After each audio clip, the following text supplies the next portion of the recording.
Raining there, and we saw a lot of different colors on your radar. Yeah, it's been active this afternoon. Today was an impact day for a reason. We've had lots of storms and numerous trees blown down.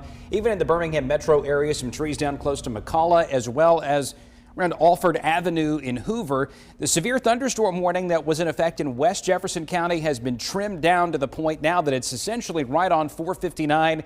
From around the McCalla area back into Hoover, the Hoover Met area, Hoover High School, heavy rain and thunderstorms working through River Chase, down to Pelham, Alabaster, Maline, coming into Saginaw. Storms like this one have the greatest potential for strong straight line winds, but right now we see them actually beginning to be on a slight downhill trend, meaning they are improving the situation and decreasing in strength. The bright greens here not representing rotation, but that's just where we're looking at stronger winds and likely in the 30 to 40 mile per hour range approaching Alabaster, especially up on some of the ridges from around Weatherly and Ballantrae back up toward Oak Mountain State Park. So a bit of a gusty situation here around central Alabama right now through Shelby County and southern Jefferson County. But that storm is the one that we've been watching that has produced quite a bit of wind damage to the northwest of Alabaster. And it seems to be, like I said, not quite as intense as it was as it's tracking down in the direction of Columbiana, the community of Shelby, Wilsonville, Saginaw, Calera between now and 6:51 p.m.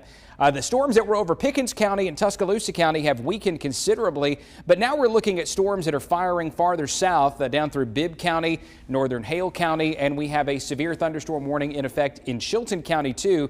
There very well may have been some strong winds around Jemison and Thorsby, and that storm is now tracking just to the northeast of the city of Clanton toward Rockford. It may come very close to Mitchell Dam as it crosses over the Coosa River. Additional thunderstorms firing up over Coosa County. In fact, this one that's west of Rockford and just south of Weguffka. Watch that little thin line right there interact with that, building it up some. Strengthening storms as the rain-cooled air from the north is impacting that. What happens around here later tonight is this first round of thunderstorms moves out. Severe thunderstorm watch in effect around here until 9 p.m. It goes until midnight over in Georgia. That's the difference in the time there. We're the 9 p.m. area.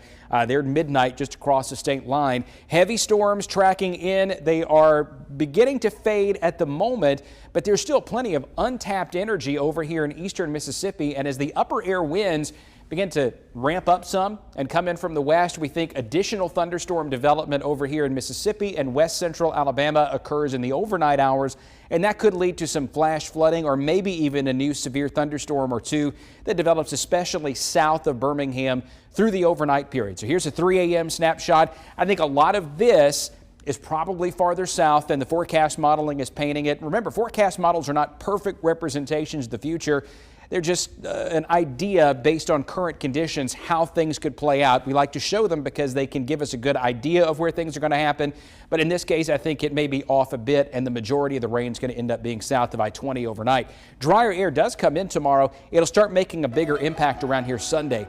Not as hot tomorrow, high at 88, heat index in the low 90s. Sunday, a breath of fresh air in the morning. Look at that, 65 at Pinson to start the day, 66 Bessemer, 69 at Clanton, 63 at Coleman, 65 at Anniston. We'll top out in the mid to upper 80s and a few spots touching 90 degrees on Sunday afternoon. Then you got Monday and Tuesday and Wednesday. It's a bit drier, still hot in the afternoons. Enough humidity for the chance of an isolated storm Wednesday, Thursday, and Friday. Sherry?